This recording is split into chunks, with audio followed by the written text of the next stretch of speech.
Portugal, there's a YouTube show full of fun facts you need to know. La Bon Dia Alegria, Munson here with the Good Morning Portugal show, the live stream and the podcast, and of course the Portugal Club, where this morning I have posted up a wildfire update. And yes, this morning it's going to be perhaps a little somber.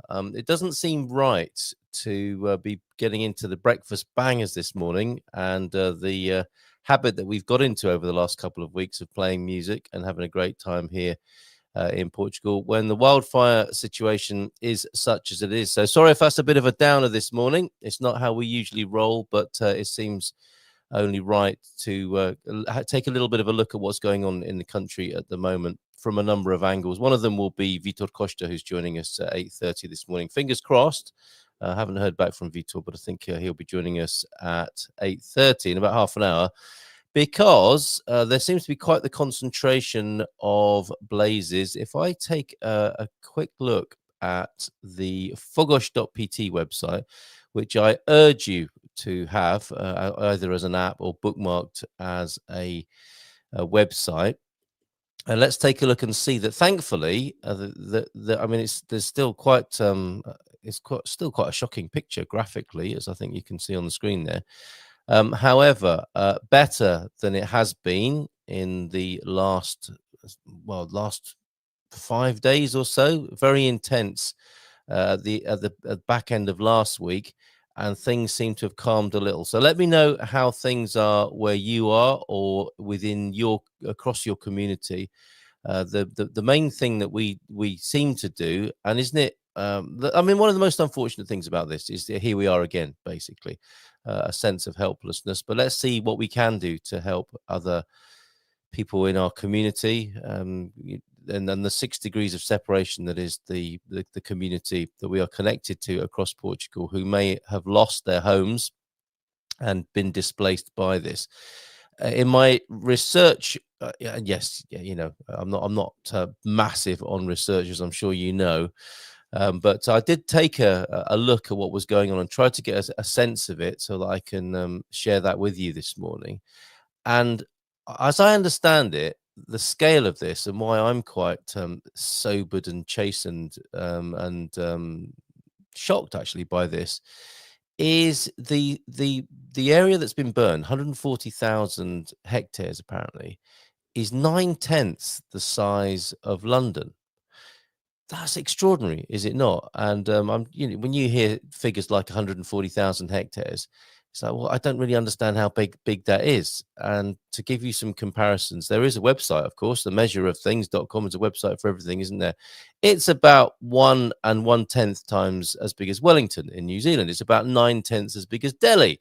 It's about 9/10 as big as Houston, Texas. It's about 9/10 as big as London. This is 140,000 hectares. It's about 1 1/10 times as big as Phoenix. And finally, it's about 1 1/5 times as big as Los Angeles.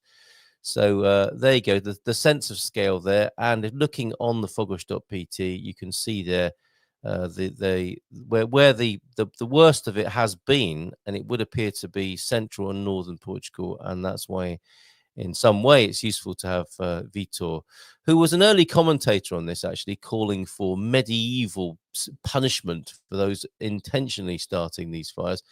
We may or may not get into that. Okay. I was starting to wonder if there would be a show today. Definitely a show, not the kind of show that we've got used to, sadly, over the last couple of weeks, T-Duck. We will return, I hope, to a lighter mood, and upbeat music. Maybe we can play a tune if we've got some sort of national loin-girding tune of patriotism and communal support. That would be awesome. Bon dia alegria gumpers, of course, from you this morning, and good morning from Hugh as well. Good morning, Hugh. Really been enjoying your wonderful fermentations with my daughter and granddaughter who are over here in Portugal at the moment. Thank you for adding to that with your delicious wines, sir.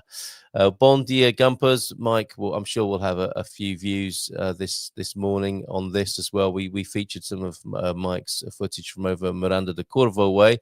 The fire by us was brought under control early this morning My goodness, the bomberos have been working so hard. And same here, T-Duck. I didn't realize the fires were still so bad. I haven't smelled smoke for at least a week. And Bon de Alegria from Matti, who may be a little more closer to the action, who says Bon dia alegria a todos e feliz segunda-feira.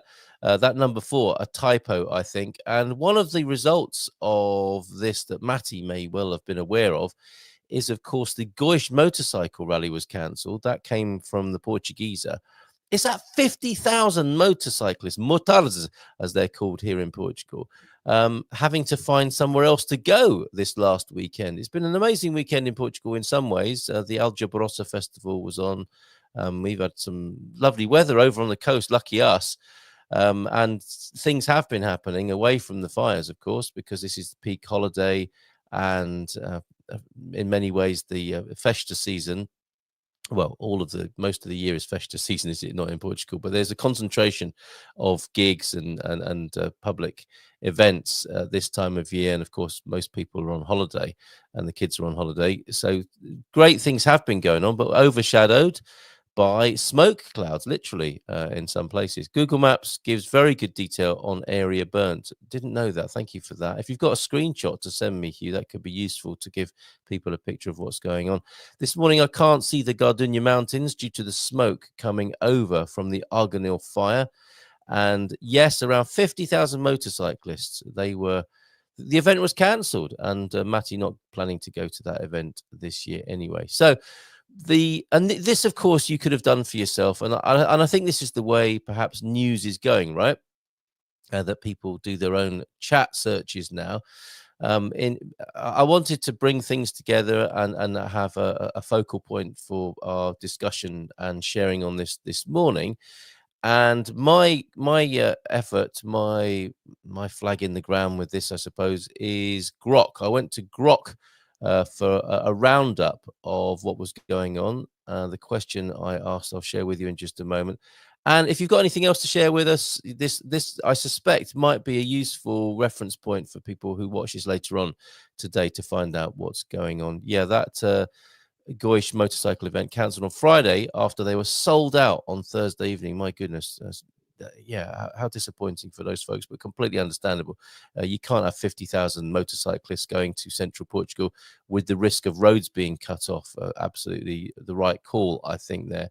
So let's go to my Grok inquiry, my prompt. Wildfire Roundup, 18th of August, of course, which is what it is today. We'll have a look at what would-be president, the presidential hopeful Gouvier Melo, had to say. He was, of course, the leading authority on the vaccination.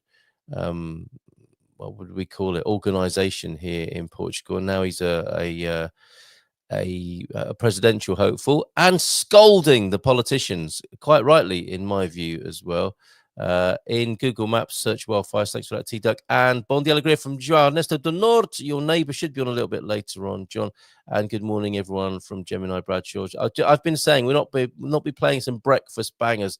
A somewhat somber tone with the Good Morning Portugal show this morning to get a sense of what's been going on with the wildfires. 140,000 hectares of burnt land, as I understand it. And this, my prompt was, let me just find that for you. It's basically a media roundup using Portuguese news sources and an all-round prompt, a news prompt, to just get some information from a number of, as many sources as possible. Actually, Grok being quite self-deferential, saying that it's included some X posts just as a little bit of personal point of view, rather than to be treated as a hard news. What is hard news these days? Wildfire situation in Portugal, then the headline. Portuguese media roundup, news roundup, August 2025. Portugal is grappling with one of its most severe wildfire seasons since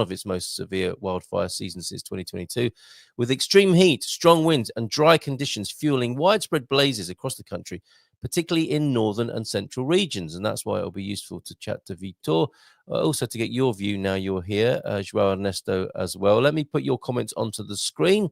That's a little feature there under me in my little porthole window. you will see your images. Sorry, I see that you sent me an image there, Mike. You will see your comments there. Smash the like button. Thank you very much, T Duck. Remind people to do that. For anyone who needs to know about what's going on with the fire situation, yeah, I do share this. And if there's anything we can do for any individuals who have found themselves homeless or whatever, let's see what we can do to rally around and help people, point people in the right direction, signpost, whatever. This is a very grim scenario for some people, and a bit like T Duck, in the capital.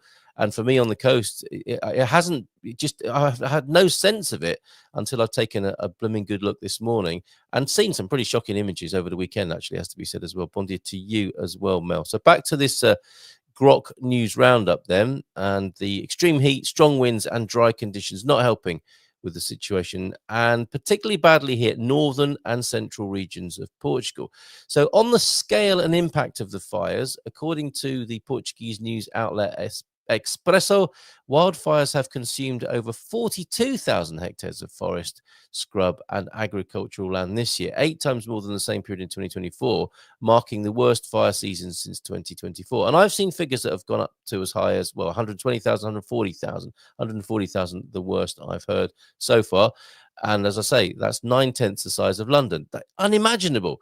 The Portugal news, as in it's imaginable because you're given that metric of 9/10 the size of London, but to imagine that amount of countryside, and I remember driving through these places in 2017, it is unholy. It's just incredible and just horrible, basically, to be driving through these areas that have been affected by the fire. The world's moved on, and the people in those areas are just still living near to that landscape of literally scorched earth and just skeletal trees, blackened skeletal trees. Portugal News reported that as of mid-September 2024, around 70 people had been evacuated, with at least 5 properties, including primary homes, damaged, and northern and central regions. That's a bit of AI news gathering for you, just going back to 2024, but perhaps unnecessarily there. Let's see what we can do to come into this moment and what's going on right now. Key affected areas, I think that we can agree on this. Pidadão, Coimbra district, Expresso reported that historic villages in Pidadão were evacuated. And we talked a little bit about this last week. The historic and picturesque villages around Pidadão were evacuated due to rapidly spreading fires, exacerbated by strong winds and rugged terrain, making firefighting efforts extremely challenging. The situation in Pidadão was described as very complicated, muito complicado, by Chat News Hub on X. Villarreal and Mondinho de Basto, another area. The Portugal Post detailed a major fire that began on August the 2nd, back in August the 2nd, burning 3,000 hectares in Villarreal and spreading to Mondinho de Basto. And this is what concerns me, is like, the news agenda moves on, we all move on, and people who've had their homes and vicinities scorched in this way are left struggling with this. And this same, like, oh God, here we are again. Another year, another sense of helplessness and inactivity, and claims of arson and links to possible mining. The coincidences of these blazes are in lithium mining areas. All of that, same old. But, basically behind all of that, the controversy, the speculation, people's lives ruined by what's happened. The blaze there, the Villarreal blaze, destroyed oak groves, heather, moorlands, and protected habitats in the Alvão Natural Park, with local mayors suspecting arson due to multiple ignition points. And for governments who are keen on net zero, you might think they would be as keen to stop these blazes as they are stopping people going about their lives and reducing sort of carbon emissions. But anyway, firefighting efforts and challenges. Portuguese media, including the Portugal News, reported that over 3,500 emergency responders were involved in firefighting efforts. That's extraordinary, isn't it? As well, that mobilization of personnel. As of mid-September 24, supported by 32 aerial resources. Sorry, this is just poor, isn't it? But the situation was described as complex, but not out of control. These references back to 2024, I think that's just early days of AI news gathering. Casualties and injuries. CBC News, referenced in Portuguese media, reported. Okay, that is old news as well. I'm really sorry about this. In my haste this morning to bring news to you, this is clearly going back to. I don't think there are that many casualties, thankfully, in 2025. Public safety and alerts. I'll go back and improve this so that we've got this as our reference point at the Portugal Club. Public safety and alerts. Over 100 inland municipalities remain on maximum fire alert, with restrictions on machinery use. Of course, do not use your metal strimmer at the moment, and don't park your car with a hot engine over dry grass. All these sorts of things that we know about, we should be especially vigilant around at the moment. The Directorate General for Health recommended mask wearing in smoky areas. Good use for masks there due to deteriorating air quality. Analysis and sentiment. And let's hope this is a little bit more helpful and accurate. Portuguese media coverage reflects a sense of urgency and frustration, with outlets like Expresso and the Portugal News emphasizing the scale of the crisis. That we can agree on, right? And the strain on emergency resources also. Posts on X, such as those from Pedro Frazão, express public discontent with the recurring nature of the wildfire problem. This is it for me. And perceived government inaction, noting that every summer is the same: villages in flames, exhausted firefighters, desperate populations. The involvement of international aid and the activation of emergency protocols highlight the severity of the situation. So some things have been enacted within the European scenario politically, which we'll find out a little bit more about as I go to reporting from Natasha Don in The Resident, and the scolding from the presidential hopeful as well. So some sources there. Please add to that. I mean, that's the beauty of this. Please react and add to what we've got on that wildfire roundup so far there over at the Portugal Club. Popping that link into the chat for you there. Thanks, T-Duck, as well. Excellent stuff. Collaborative effort this morning. Portuguese municipalities face complex administrative processes to take temporary control of neglected private lands for clearing. Okay, that's a problem. And this is awful to hear as well. 2 firefighters killed in a vehicle crash yesterday. Isn't it awful when those sorts of things happen there? I read somewhere that the stats are getting close, if not worse, than 2017 in regards of fire risk and burned square meterage. Thank you, Matty. And Joel Nesta sent you some vids of a bit of goat herding and a bit of Celtic musicians and dancing. I think we should have that as a little bit of a palate cleanser and a bit of light relief, frankly. So thank you very much for that, John. Much of Portugal's rural land, particularly in the central and northern region, has been abandoned due to emigration and desertification. That doesn't help, does it? If people live there, if goats... One of the memes I saw was more goats on the land and less goats in the parliament. I think we know what they're getting at there. Goats keep the ground nice and clean, don't they? If people live there, if people have goats, if people are working the land, if it's abandoned, this is the sort of thing that can happen that we're seeing. This leaves large areas of forest unattended or untended, with no clear ownership, making it difficult for local authorities to identify and manage these lands for underbrush clearing. I know there are people who'd love to live there and take care of it. Strange world we live in. Portuguese municipalities face complex administrative processes to take temporary control of neglected private lands for clearing, and obtaining a public utility declaration could take months. This is the nonsense, isn't it? We don't have months to deal with this sort of situation. Delaying action until fire risks escalate. You're right. Recent calls from municipal councils aim to reduce this red tape to allow faster clearing. I mean, how many more years of this do you have to to actually, cut through this? There are areas, aren't there, in which the government interfere quite readily and openly and quickly, and then they drag their feet on something like this. I can't imagine many people. I was always going to be somebody, but I can't imagine many people resisting or seeing this as a problem, although I suspect this will be a huge expense for municipalities to carry out, and not much political showboating to be attached to it. Ciao for now. See you later, John. You're going on your guys' walk. Morning. Catch the rest of the show later. Depois, very good. And use the FFP2NR. Ask for it by name. Minimum. Is that the mask? The minimum mask you should have with smoke installation. And a little bit more from T-Duck here and Grok. Historically, ineffective management practices, including the failure to integrate scientific knowledge into operations, have hindered underbrush clearing. Who doesn't like to have their underbrush cleared first thing in the morning?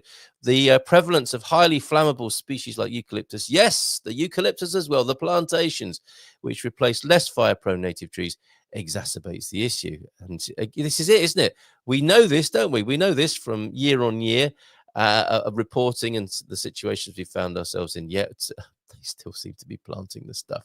Right, let's take that off the screen. Let's see if we can perhaps improve upon that roundup over there at the Portugal club. And take a look then at Natasha Don's report. This with a shocking photo yesterday morning. And she'll be back at her desk, I'm sure, around about now with an update on this. But this was her reporting 24 hours ago, setting the scene. And yeah, I actually didn't really want to look, to be quite honest with you. But of course, this is the sort of update we should be having on Good Morning Portugal.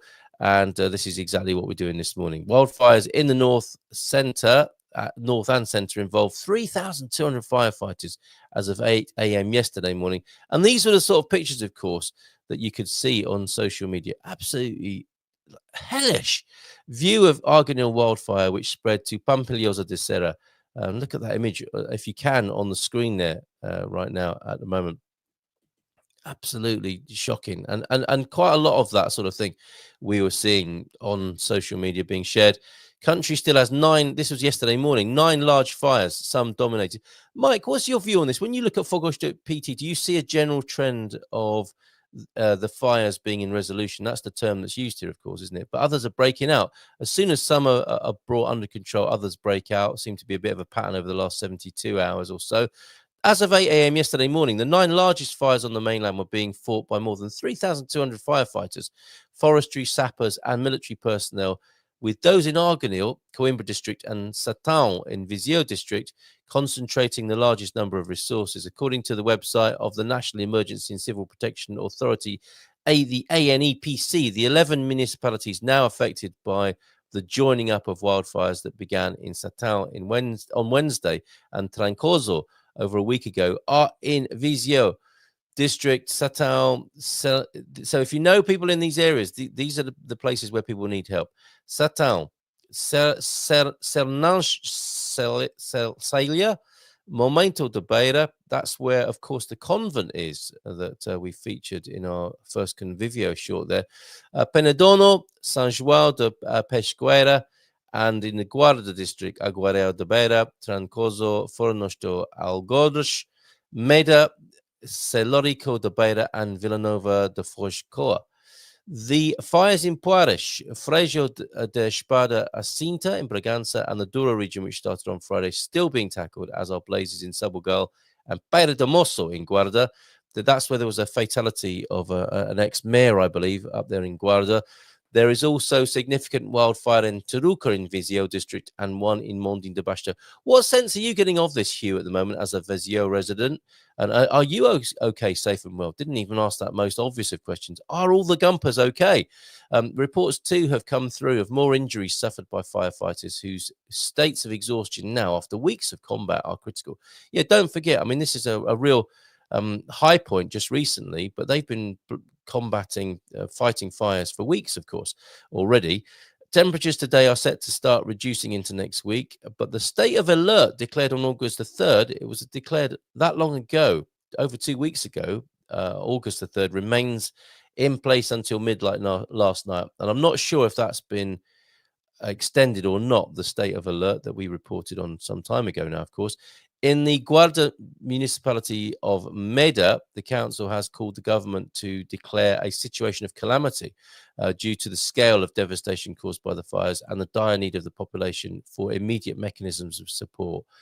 What support do people get, I wonder? A full balance of fire damage will be made eventually, but while these fires are still active, details are subject to change. There's been 1 death in Villafranca de Daon, several injuries, most of them not serious, and a great deal of damage to physical property, including homes, holiday homes, and farms. In terms of land, this is where I got that figure from, 140,000 hectares have been burnt so far, 17 times more than in the same period in 2024. Almost half this area was consumed in just 2 days of this last week. Portugal has activated the European Civil Protection Mechanism, under which 2 Fireboss aircraft are expected to arrive on Monday, along with 40 firefighters due to be sent by Malta, the country of.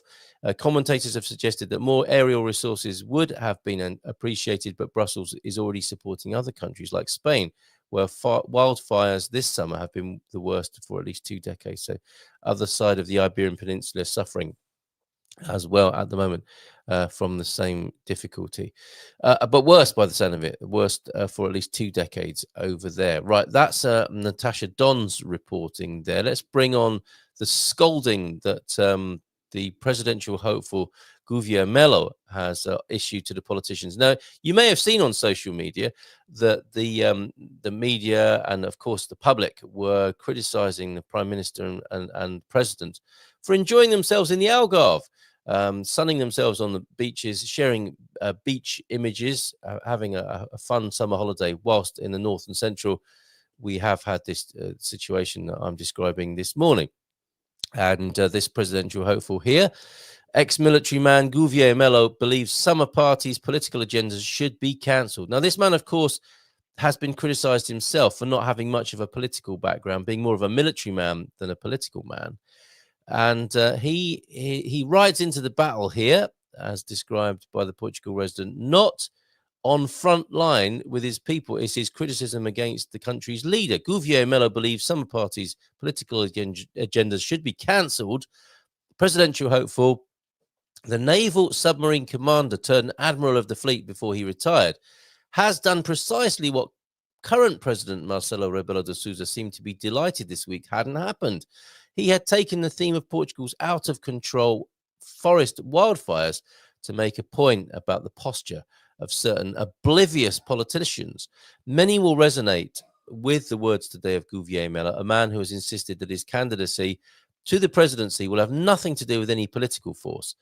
He wrote on his Gouvier Mello President Facebook page, this is him, quote from, I have spent the last few days glued to the television, shattered by the images of fire devouring our territory and by the desperation of our men and women.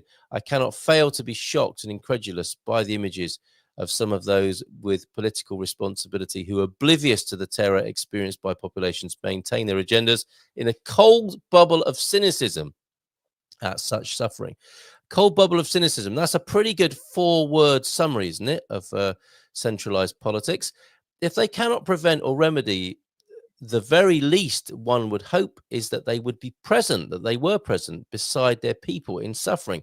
I cannot accept the arguments that we cannot speak of the fires as this is making political capital. Yeah, the president was saying, let's not make political capital of the fires, or that only after combat can we talk about this. These are pretexts to gain time and diminish responsibilities, burying one's head in the sand, putting off what is difficult to resolve, and managing public agendas may not be the best solution. Right. Okay, I need to send the link to Vitor, who will be joining me in just a moment to discuss this with a little bit of so you thankfully hear a voice other than mine this morning. There's the link to Vitor. Thank you very much okay, I'm going to save a few images that you're sending in. 913-590-303. Thank you very much for images and videos that are coming in as we speak this morning. Thank you very much for the cheerful memes as well. You know who you are. And I think, of course, we must have a bit of light relief with some of the more delightful things that have been going on in Portugal this weekend. So I'll come back to those as well. I think, Hugh, you've sent us a Google Maps screen grab there, have you not? Let me bring that onto the screen. And Matty, a bit of video as well. Thanks, Matty, for that. Let's bring this onto the screen and we'll conclude with what Gouvier Mello has been saying. So Google Maps shows you the areas affected. Okay, that's good work, Google. Thank you very much. And thank you to Hugh for that as well. And the video clip from Matty, this I suspect is from Quinta Entre Águas, and the distance, the smoke and fire in the distance that can be seen from Vitor will be joining us just a moment from Matty's farm.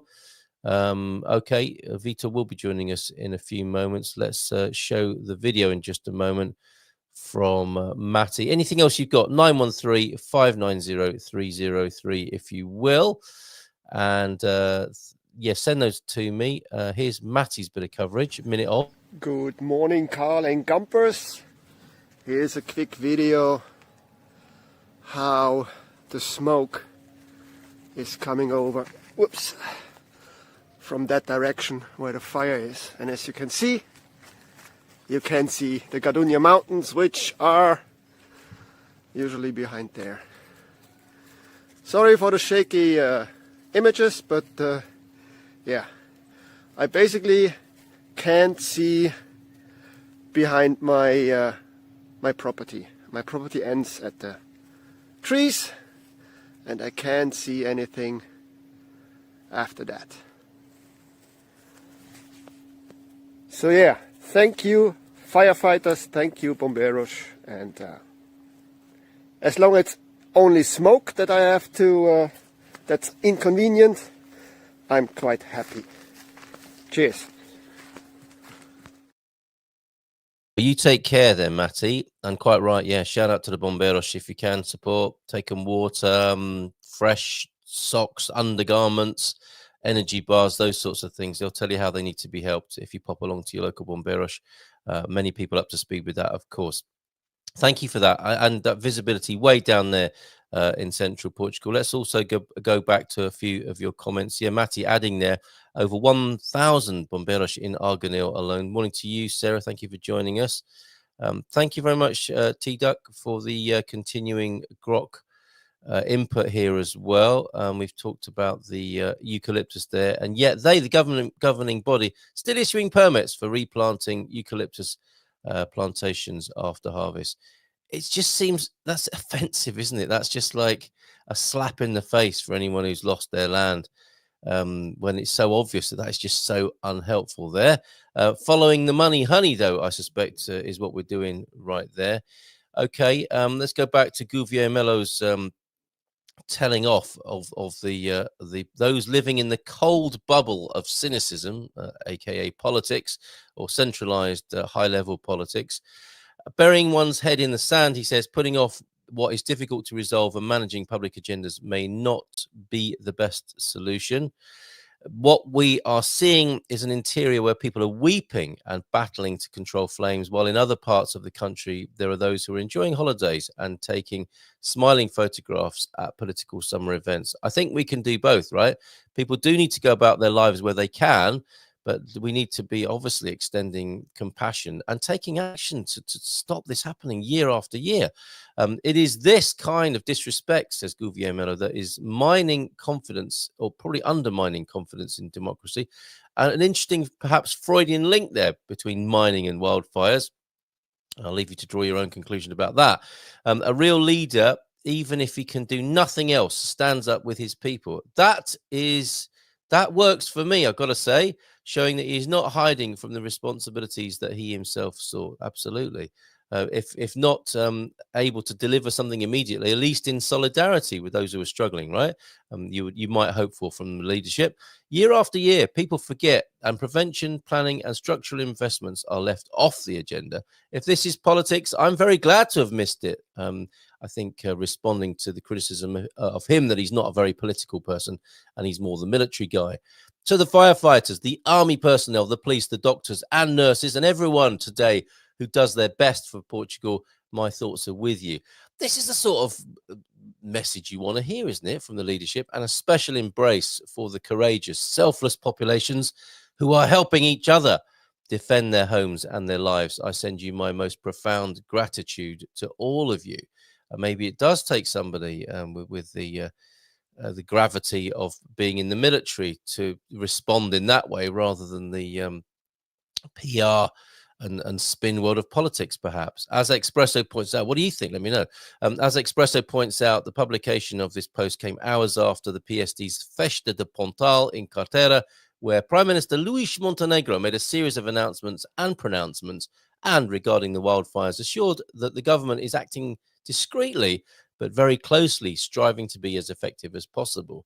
That sounds like political talk, doesn't it? For sure, without actually being there or showing populations any demonstrable form of empathy. Guglielmo's candidacy for the presidency hit a rocky patch earlier this summer. Excuse me a moment. He hit a rocky patch earlier this summer when political adversaries highlighted his lack of political experience This failing may actually have come in now as a refreshing plus point. Looks like it to me. Only time will tell. These are the elections that will fill news pages once municipal elections have been decided in October. So there you go. Presidential hopeful Gouvier Melo. There he is on your screen right now. Basically giving the government a good bollocking, which I think they deserve. Pardon my French. Let's see if Vitor agrees. He's back with us. Now let's give him a nice big round of applause. Hola, bon dia, Vitor, on this rather sober day as we review what's been going on with the wildfires. How are you, first of all? Tudo bem? I woke up once again. Good lad. Well, it's great to have you here. And I saw that you were pretty early to be criticizing or picking up on the fact that some of these fires, which have been terrible certainly in the last week, may have been intentionally started. Are you in the thick of it up there in your part of Portugal? Well, I have seen fires from my windows, but nothing that would make us feel worried or concerned. Well, I'm glad of that. But it's more of a feeling of there we go again. Yes, exactly. It's I still can't quite put my finger on it. I'm almost definitely certain that over 50% of fires are intentionally started. I would say maybe a fourth probably might be accidental, right? So somebody is doing a burning of stuff or whatever in the backyard and they don't realize what they're doing and then it goes out of control. Yep. But yeah, like what I keep seeing here, and maybe we're starting on a super negative load, right? Well, I couldn't avoid that, Vitor, this morning. Like, no, in the last 2 weeks, we've been playing upbeat music. We've been having a lovely time learning about Portuguese music. But whilst some people in this country are suffering in the way they are, it just seemed a bit inappropriate to do that. So it is a downer. No question about it. It is a bit of a downer, but it is what's going on here, right? Anyway, I had planned anyway today to talk about some more negative stuff, but we'll get there in a bit, right? That's okay. But the feeling that I get from all of this is that it really feels like probably more and more and almost all over the world that governments are more and more working towards some kind of weird interest more than their own people. Yeah, right. And I think we've been seeing that a lot. And usually it seems like the go-to is when people talk about it, they're labeled and branded and accused by the media and the governments and all of that. And my concern with that is that it may end up getting us to elect some actual extremists somewhere in the future. Yes. I know everybody now blames Chega and Trump and whatever is going on all over the world, but I really feel like they're still lukewarm into what we could one day invoke. And if we don't start having conversations and actually coming together to facing issues that are important for people instead of just calling them out and insulting them, I don't know what's going to happen in the next 10, 15 years. So on this matter of fires, rarely anyone ever gets punished for setting fires intentionally. There are, I think, about 17% are repeat offenders. So, and when someone does do something like this, usually they get a slap on the wrist, or maybe at best a suspended sentence. Like, oh, you misbehaved, we'll let you go this time, but if you do it again, we're sending you to your room, young man. You know what I mean? So, oh no, I goofed up. Yeah, I just burned thousands of hectares of land, but okay, I'll behave. And so, of course, you're going to have this happen every year. I don't know if it's because certain builders want to be able to buy the wood at dirt prices so they can make those compact, wood chip boards. Some have started saying, oh, wouldn't it be convenient for them to start building solar panels? So if I start seeing solar panels, I'm going to freak out a little bit there. But I'm not sure if that's the case. And other times it's just malicious. Yes. I personally, the more I think about it, the more I think we should go back to extreme personal accountability. Because imagine this. If the punishment for arson was one of the things we did during the medieval era, I'm pretty sure we would stop seeing fires. And I don't think most people in the country would care about what kind of punishment is given to an arsonist. No. So that's my extreme viewpoint for today. Yeah. Yes. In fact, we need a jingle for that, don't we? Vitor's extreme viewpoint of the day. Because you do get a bit of heat from the mailbag, a lot of which I take care of actually, because I enjoy your refreshing view, and also I enjoyed your preface there of the bigger sort of geopolitical picture. Well, more of a political picture than a geo, but the geo part is it does seem to be happening all over the world where and you seem to be saying that the fires were a little symptom, a microcosm of this general trend of if people's everyday concerns are not listened to, that can herald in a much more extreme scenario of government than we just want the problem sorted out and some collaboration and some community input to deal with very the challenges of human life and the human condition. But it doesn't seem to always go like that, does it? The dynamics of it are for things to be ignored, for people to become frustrated, and then extreme measures to be enacted as a result. And we've had a little taste of that in all sorts of ways in the last few years, I would think. And by the way, I didn't say that thing about listening to people. I don't really think that most fires are started because the government doesn't listen to the people. That was more of a segue into connecting the governments not serving their people as a whole, in large part. Yep. But it is true that pretty much every summer we see fires. It's been like a default almost since I've been alive, and yeah, it's it is what it is, right? A little bit extreme there, possibly from Matty. I think this tone seems about right to me. Punishment needs to match the crime. Exactly. Otherwise, leniency to the criminal is violence towards the victim or something like that. What? Yes. What about everybody else? Exactly. Well? Like everybody is, and you've seen this for at least 10 years, right? Yeah. Oh my God, he didn't do anything. He's a poor guy. He was just hungry to steal from the store. Okay, what about the person who got stolen or who had a gun pointed at their head? Right? This is pointing to structural issues, isn't it? Rather than getting bogged down in the front end, as it were, or the. But I'll give you another example too, right? People keep talking about the cleaning and everything, and of course that would help. But then again, I think it was this year, like 5 months ago or so, we had one day that was relatively warm, but then at night, and it was already getting colder and wetter.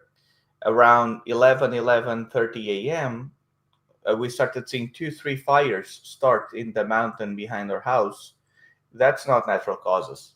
No, that's not an accidental like fire either. That would start in 2-3 different fronts. Yes, in the middle of the night. Yeah. Okay, let's have a look at a few of the comments that have come in because people understandably have things to say about this. Now, Adrian, and these will hide, some of these comments are so big they're going to hide us for a moment, Vitor. Adrian was questioning my intentionally started fire numbers. And my cheeky retort was going to be, this is an opinionated breakfast show. It's not a university research department, Adrian. So I haven't got any numbers to show you, but what I do have is a place where people can talk openly about things, and I think that's equally important as rigorous researched numbers. There are fires all around the Med and southern Black Sea, from New Brunswick in Saskatchewan in Canada. States of emergency. Patras, Greece's third city, where I lived for 3.5 years, also under threat. And you add their bilateral aid coming in to Canadair planes from Morocco. European Union emergency mechanism is in effect. The planes from Bulgaria and now also Sweden due to arrive today. Maltese firefighters too, and some human error. I think you're saying that's part of what's gone on with the start of the fires. I feel, morning to you, Fiona, I feel it's shameful these brave firefighters are equipped only with elderly equipment and hoses. Surely in 2025, retardant foams could be utilised, at least around villages. Year after year, we're told roadside will be kept clear of plantations, etc. But nothing ever changes. This is the frustration people are feeling. And I think what you were talking about, Vitor, frustration breeds extremism, doesn't it? Or extreme measures. Of course, this would be expensive, but compared to the devastation, absolutely. Paul Reese is here this morning as well. I noticed, Paul, Momenta Beira has had a fire close by. I hope the convent's okay there. If landowners were paid more for planting and maintaining cork oak, chestnut, and olive trees and other non-eucalyptus varieties, then they made from eucalyptus plantations, the market would change. And the forest, yes, you could use the market positively in this way, could you not? And forests would change, and this would be good use of EU agricultural support funds. Thank you very much for that, Paul. Yes, and then Matty's extreme reaction to the arsonist there. Portugal's Canadair planes all broke down. This has pushed out immigrant-ophobia on Chega supporting. That's a pretty tenuous link there with Chega and the fires. I think people are quite united on this particular issue. Just my opinion. YouTube channel, all part of the compadrio, the cronyism they complain about for the last 2,000 years. Okay. Good morning, Gumpus, from Raji's Life in Portugal as well this morning. Keep those comments coming in here on the Good Morning Portugal show. We're a slightly more somber tone, but it's only right given the fact that 140,000 hectares of land has been burned. And what always concerns me, that you definitely agree with you, Vitor. It's like, oh, here we are again. Same old, same old. But once the news agenda has moved on, people have got to live in those landscapes, haven't they, and drive through them. It's so miserable and awful when you see those burnt landscapes, and that's becoming people's everyday lives, as it were. Any other views that you have on this, or solutions, or what are you thinking? And you had smoky fog for a few days, right? So yes. Again, I really can't help but feel that what we would need going forward, and I don't know if this could happen, is some way where the government would just go, you know what, enough. And maybe, I don't know if somebody is controlling. We're now getting into tinfoil hat territory here. I don't know if anybody is controlling the global governments and they don't let them help their people. But what I see could help here is that someone would get in power and say, all right, we need to get our hands dirty. Let's do what we need to help the people. And I'm in favor of two things at the same time, right? So for smaller, less consequential crimes or whatever it was, either get rid of them or make them a lot less punishable. For example, next to my parents' house, there is a long straight road. It almost looks like a freeway with two lanes on each side. There's absolutely no crosswalks, no nothing. It's just for cars. And recently, they decided that a huge piece of that road is a 50 kilometers per hour limit with a radar. Yeah. And so people go there comfortably and safely at like 80, but if you go above 50, you get a €120 fine. So you're punishing people that are doing nothing wrong just to collect revenue. Yep. So I do think that we should punish less smaller things, but on the other hand, be even more extreme on punishing people that actually disrupt, disturb, damage, or hurt other people more directly. So, like arsonists, for example, like it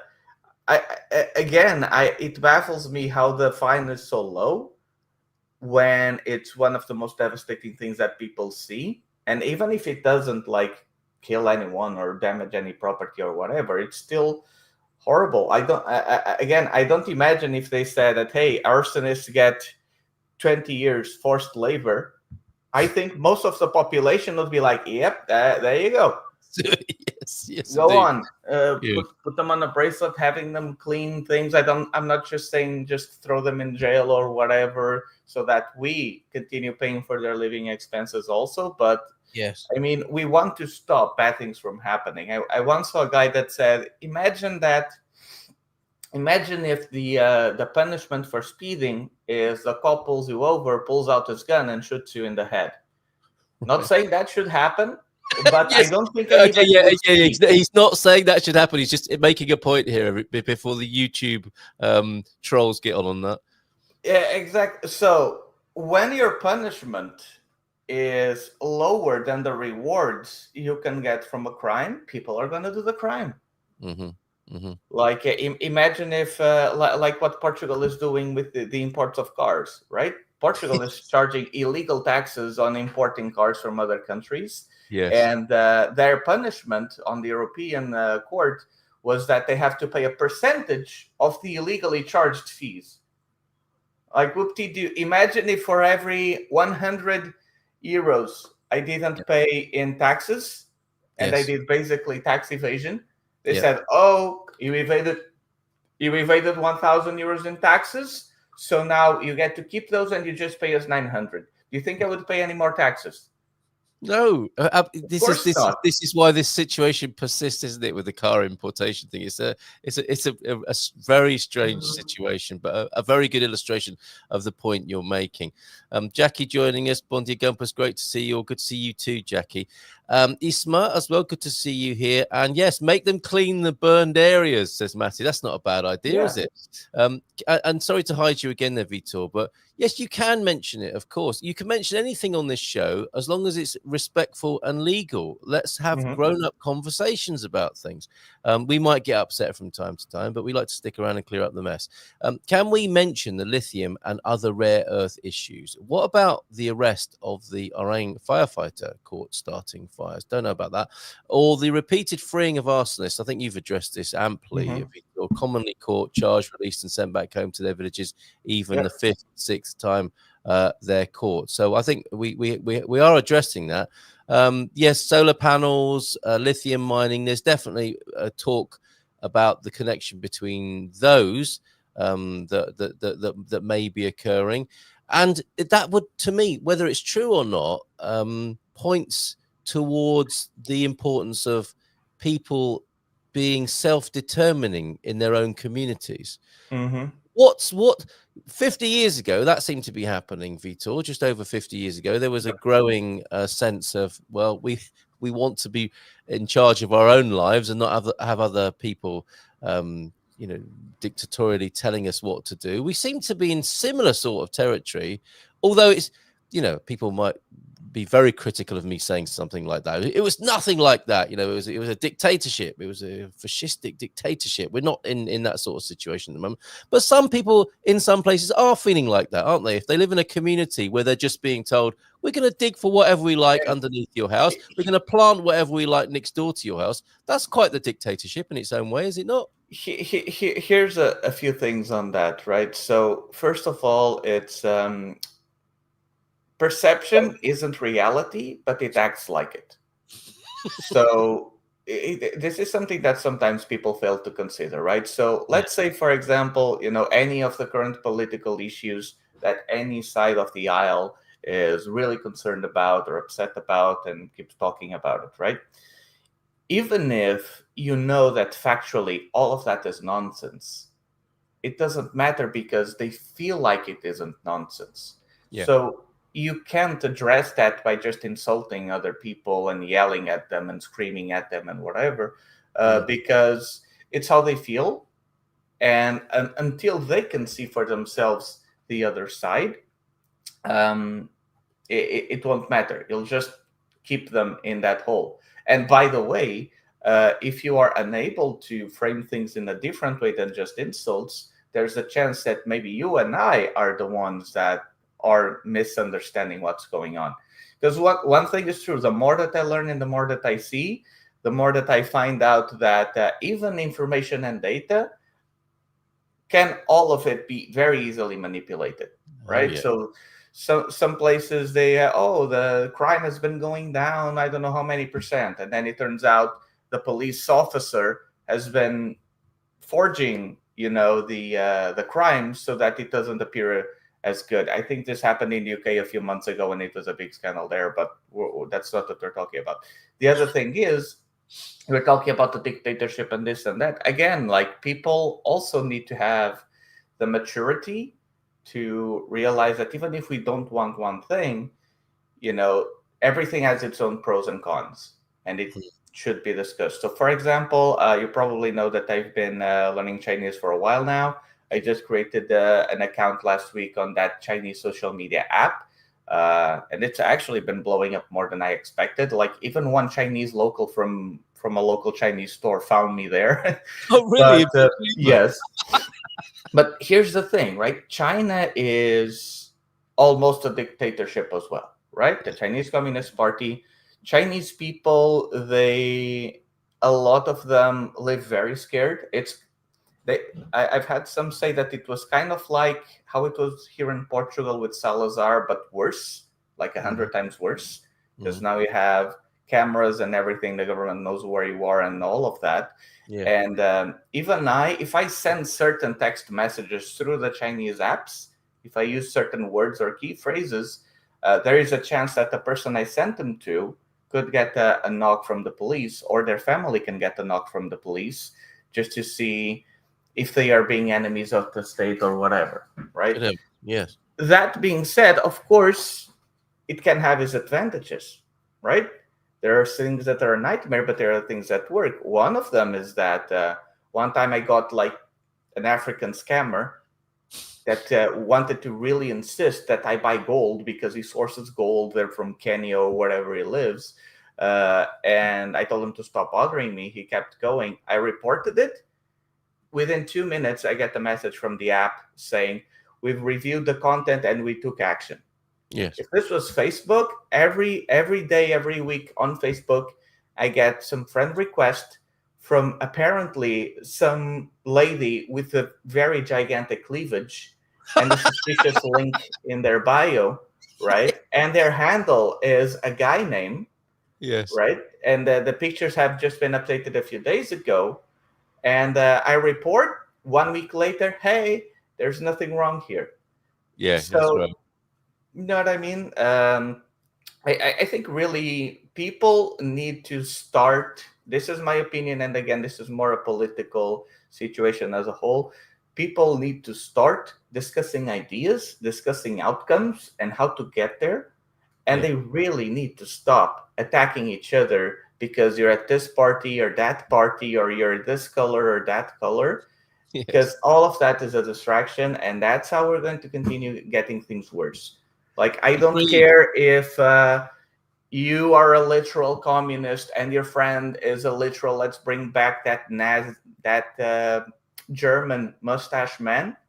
Have a conversation, see what you agree with, see what you disagree with, and there has to be something that you both can agree with, and then you work towards that thing, improve society in that aspect, and then move on to the next.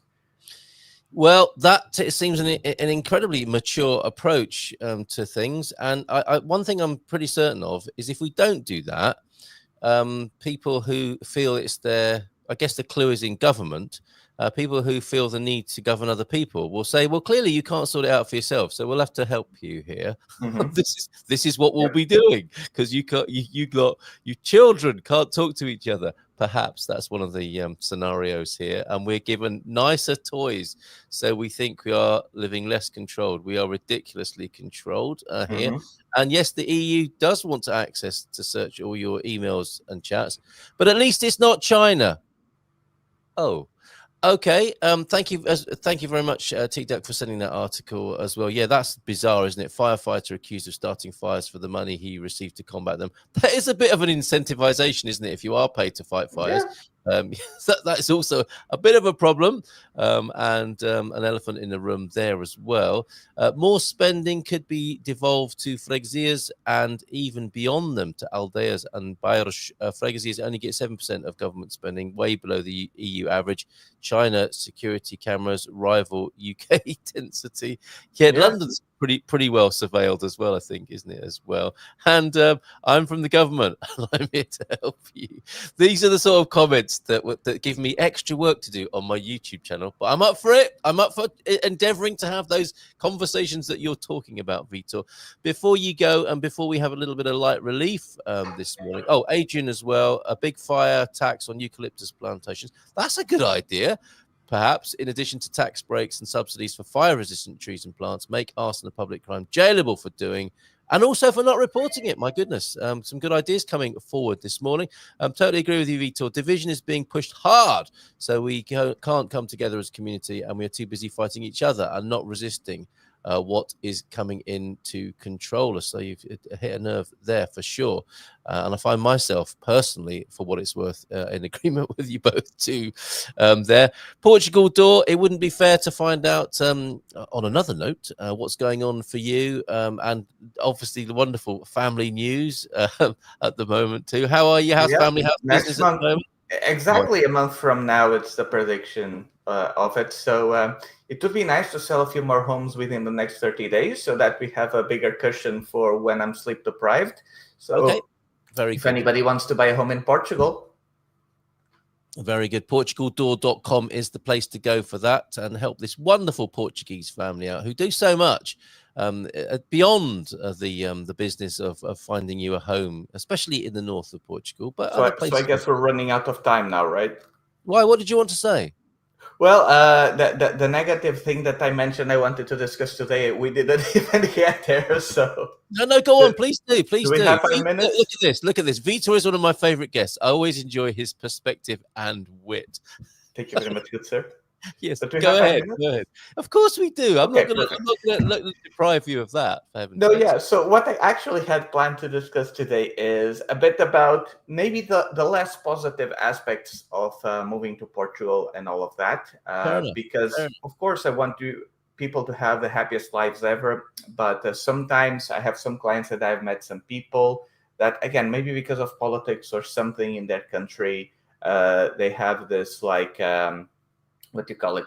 Honeymoon view of Portugal and everything is wonderful and my country is horrible, so I'm going to move there. I just want to talk about a few aspects that may be less positive, kind of to frame it a little bit, so that people who do want to move here, they are aware of the pros and cons, so that they don't just dive in. Of course, again, I'm having a little boy in a month, so of course, the more that I sell, the better. But I do prefer that people who come here, they come with the right reasons and that they're sure that they want to stay here. So one of them you're doing is that now. You're giving us a 5-minute guide to, like, a little bit, yeah. So one of the things to keep in mind is like again, everybody says it, but the bureaucracy, and I want to get into some specifics now because I've been dealing with that. So last week, Heather Binder. She asked me if I could go to Porto with a couple of their clients that they had an appointment there, and they've really been struggling, for quite a while.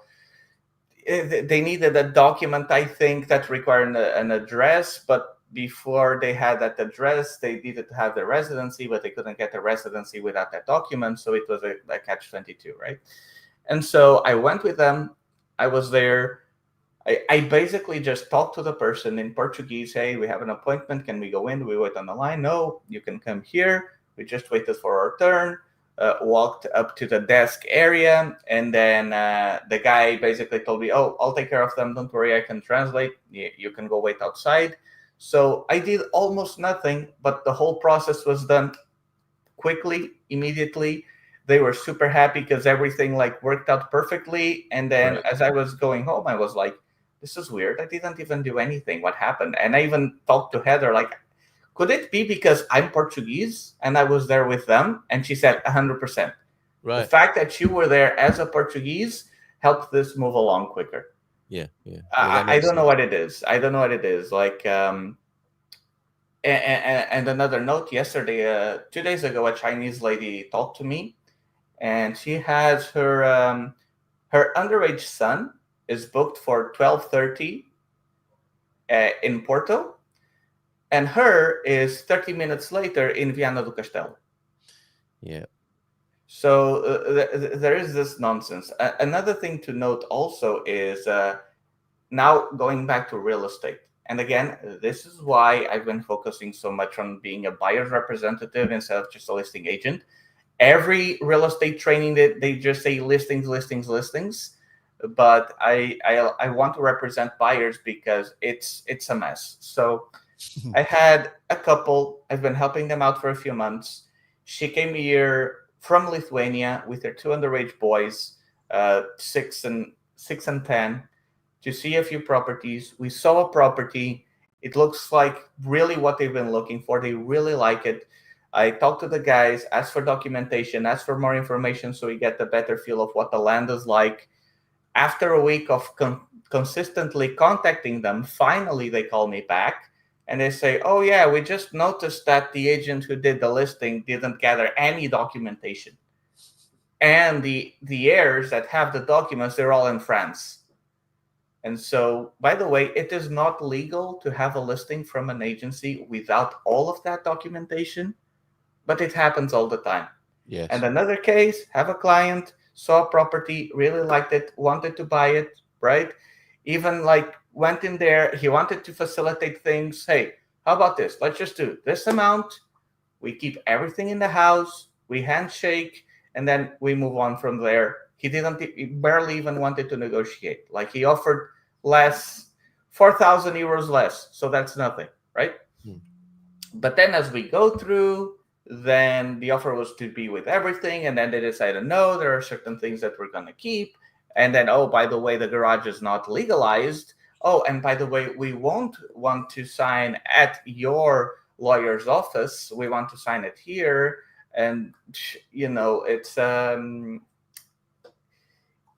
like I think Portugal, I don't know if you'll agree with me because I never moved here. I spawned here, right? But it really feels like Portugal is like a gauntlet for the first few months, maybe years that you're here in Portugal. And then only after that wall of fire can you really start relaxing and then living a bit better. I agree. We did an Expats Portugal webinar last Thursday about 40. The figure this figure that's spoken about of 40% of people not making it, especially from the US here in Portugal, and it's to do with that. It's to do with a contagion of difficulties. Now, usually the headline is, well, it was a health thing or it was a family thing. But actually what it often is behind the scenes is a number of things, like a syndrome or a conspiracy of a few elements where people just lose the will to prosper here. And the thing about that is it's sad and unnecessary because it is a great culture to prosper and live in. I've no hesitation or question in recommending Portugal as a culture. I absolutely love it. And that's what this is about. I wouldn't be doing this every morning if it wasn't for that. But all you say is true.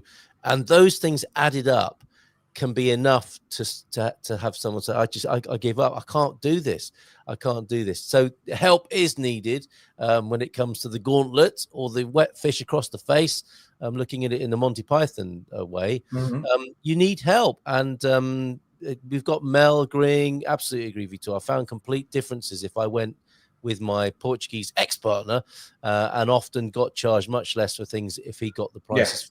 It's definitely a thing. It's definitely a thing. So unfortunately, I've had many Portuguese people and on real estate specifically call me and say like, hey, Vitor, we have this really nice property and we're asking too much money for it. So we want to sell to an American because they have more money.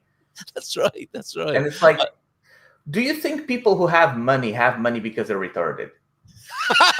I know that's a strong word, but Jesus Christ, like, in they didn't stop to think, okay, I'm an American.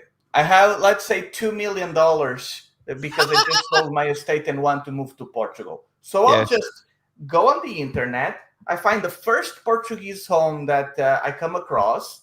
They're asking 1.5 million. I guess that's about California prices. I'll just buy it without thinking about it or taking a look. Yes. No. When people talk to me, sometimes they know the market better than I do.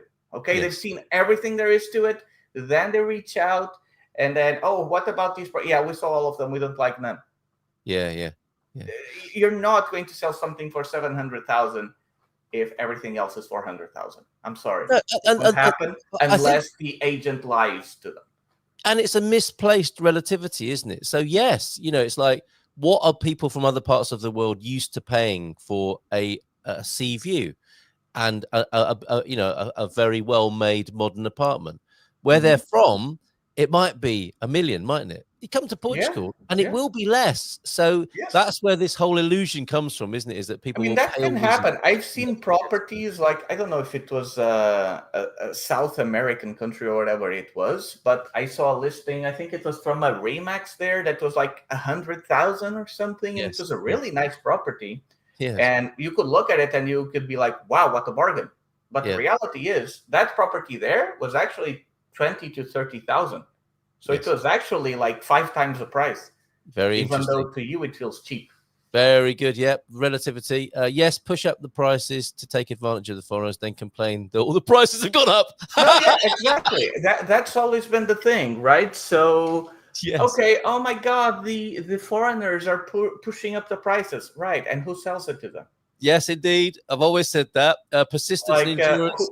Who has a property valued at 200,000 and insists that they want 300,000 in their own pocket, and the agent's commission goes on top? Yep. Yes, indeed. Yes. Oh, and by the way, I've said this before, but if the foreigners are the ones raising up the prices of the homes, they're also the ones who double the price of bread, in my opinion. Because when I moved here, it was a certain bread that was 18 cents. Now it's 34. Yes. Sure, it's only almost 20 cents, right? It's only 16 cents increase, but it's nearly double the price, which is roughly what the price increase we had with real estate. So I challenge people to ask themselves, is real estate that's getting more expensive, or is it the euro that's going down the drain? Very interesting to leave us with, and we do like the Costa Pound Index, which we've discussed before. I think Vitor Costa's very own Pound Index there, with his insight, the associated insight with how what will they be called? Fiscal policy is working, and how it might not be what it seems. And again, it comes back to, doesn't it? It comes back to instead of the people who are supposedly leading this for the benefit of the people, it's like those people who might do something about that would much prefer other people to be fighting each other and arguing about where the real where this is all coming. If you think about it, almost every action taken by the government to try and help things has had the complete opposite effect. No, I mean it. The more I look into this. Yes. Can I give you one last example? Yes, please do. So you know how everybody has this, like, not really a joke, but this thing where Americans have really big trucks, right? Oh yes. Do you know why that is? No, I do not know, Vitor, why Americans have big trucks. Right. So the commonly accepted theory is that they're trying to compensate for something small. Right? Yes, okay, that makes sense. But the reality is, it's actually for the environment.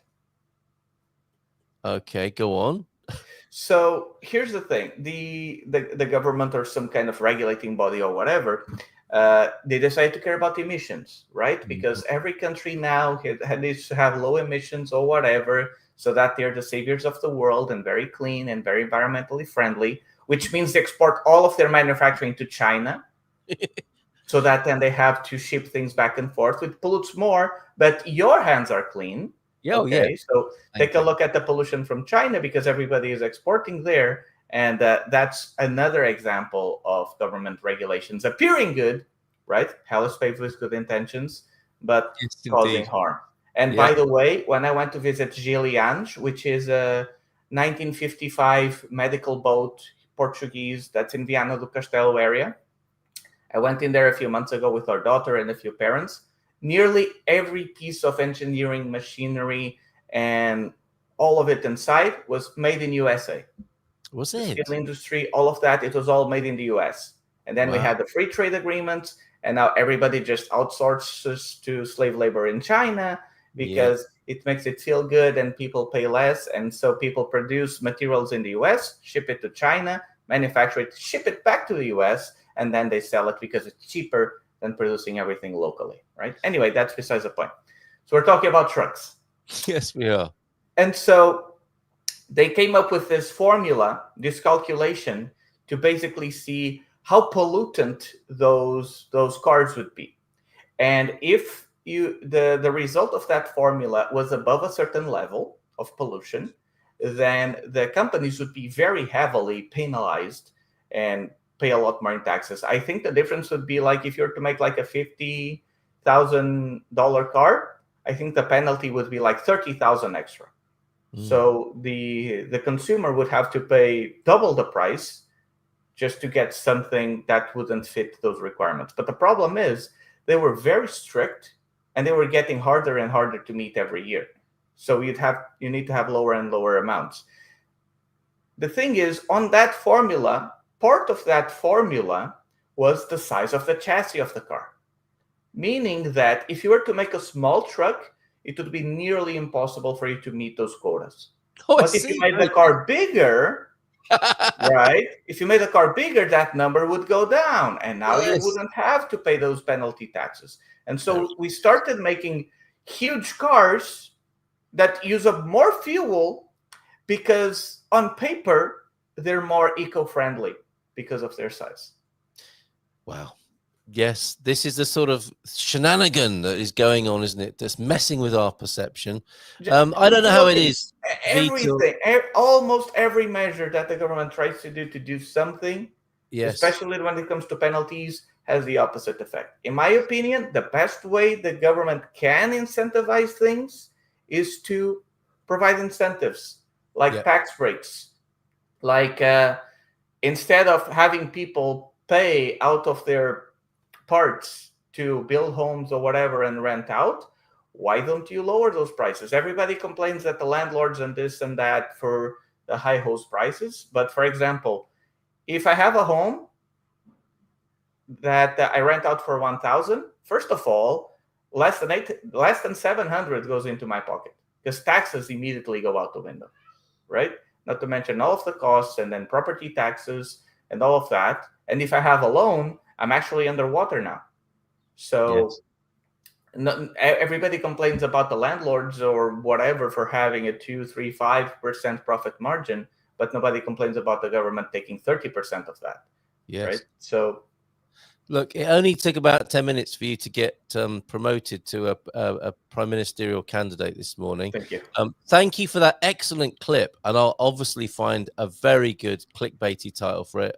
All of Portugal's problems solved by Vitor Costa. Fiery opinions on the fires. Excellent stuff, Vitor, this morning. And for those of you who have described us as racist, we sound like racist old uncles or something. Apparently, Vitor, was one of the reviews we got. We would suggest you play the ball and not the man, as Vitor was saying. Talk about the issues. Talk about what he's talking about: long trucks and unfair criticism of landlords, not just ad hominem attacks. Let's grow beyond that, shall we? Government doesn't care about you; it only cares about growing and governing. Newsflash. Another good example. I think it's in the UK. They're now discussing like these online laws that you need to have an ID or whatever to access websites, right? Oh my goodness! To protect the children. Yes. But here's the thing. First of all, children are smarter than these government people, and they will find ways. They already have found several ways to get around it. It's a challenge, isn't it? It's not going to stop children from doing anything, but as a bonus, you now get to control who of the adults controls the internet, and if they talk bad about the government, you know who they are.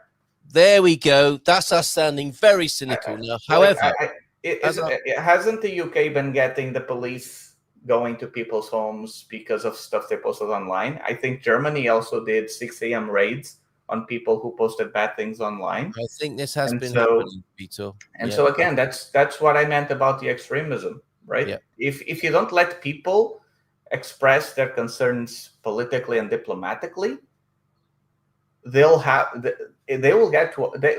forget. They will get to a point where they will blow up, and things are going to get far worse for everybody involved. Yes, well, I've said this. Yeah, exactly. If people were serious about the things they were saying, and when I say people, I mean governments, they would probably be doing things other than setting up an ID check for going on the internet. If it comes to that, I'm done with all of this. I will be calling you to find me a little bit of land in probably in northern Portugal, and we'll just go grow vegetables and have done with it, Vitor. Parental control, that could work as well. Newsflash, my parents could not stop me from doing stuff I was not supposed to. We know that, Matty. We could guess that about you. Guess what? Today's kids do exactly the same thing, but not have to go outside for it. And America, yes, indeed. Australia has gone nuts with that ID for anyone to use social media to show you are over 16 years. I'm getting cheesed off with actually having to prove I'm not a terrorist. Oh God, I've said the word now, which is going to probably be injurious to all of this morning. But now on YouTube, the most important is the first few minutes. You're fine. Okay, fine, all right. I get fed up though with having to prove I'm not a money laundering terrorist with evil intentions every time I just log on to my personal banking.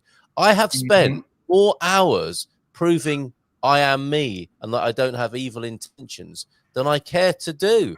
It's hurting me, not the people it's designed to be hurting. Here's something else that really changed my perspective on things. It was when I realized that money laundering and tax evasion really means someone is trying to keep the money that they worked for.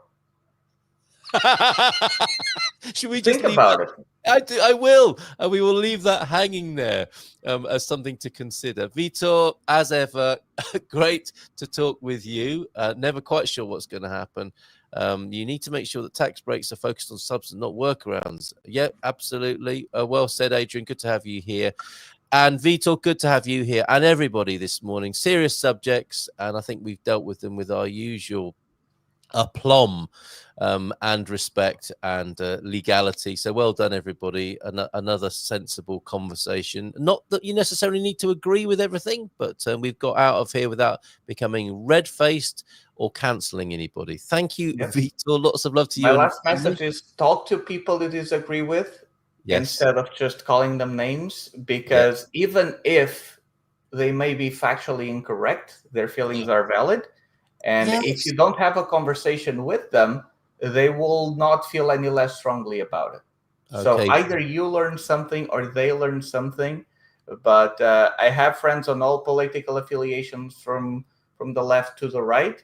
And I can tell you, they all agree with at least 95% of things. But they're so caught up in the team sports that one says one thing, the other puts through a filter of whatever their side brands the other side, and this person literally wants to destroy the planet.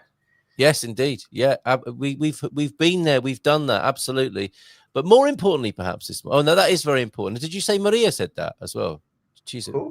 Was it Maria who said that? Your wife said that first part of advice about listening to people.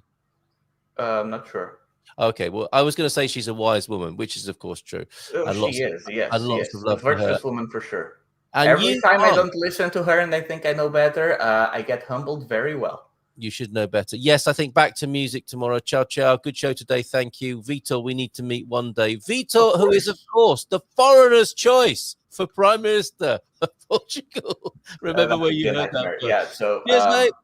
Big round of applause for you. Love to the family. I'm going to do a little bit of light relief and play some of the material that John has sent us, Raul de Nort, from up your way. So, Vitor, thank you very much. Take care, mate. Have a great day. Bon dia, boa semana. There he goes. I'm going to stay here for just a moment and, yes, give you that video of the wonderful things that have been happening up north, despite other things, terrible things happening around the country, of course, with the fires. Will the Vitor party be standing in the elections? If not, why not? Well, we'll leave that hanging there as well, as is other content and questions, big questions for humanity. Let's have a look at the first of John's submissions here. Beautiful things going on up in the north of Portugal.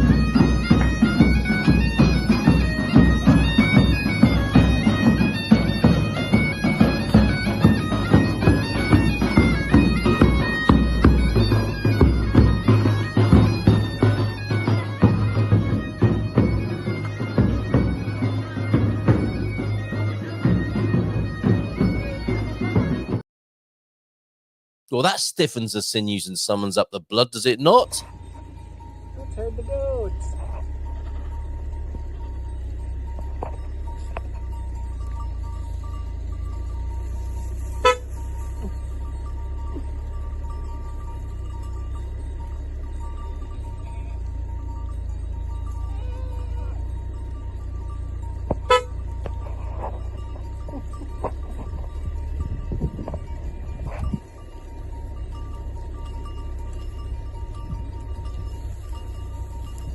It's going to take a long time at this pace.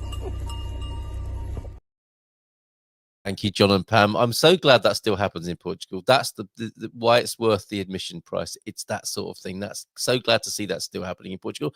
And finally, I think we should go out with a final video here. This is your lot for today, and we'll see you again tomorrow. Yeah, back to music tomorrow. So send me your breakfast banger for Tuesday, terça-feira, the 19th of August, tomorrow morning. Last clip from John, and we'll see you again tomorrow. Bom dia e boa semana.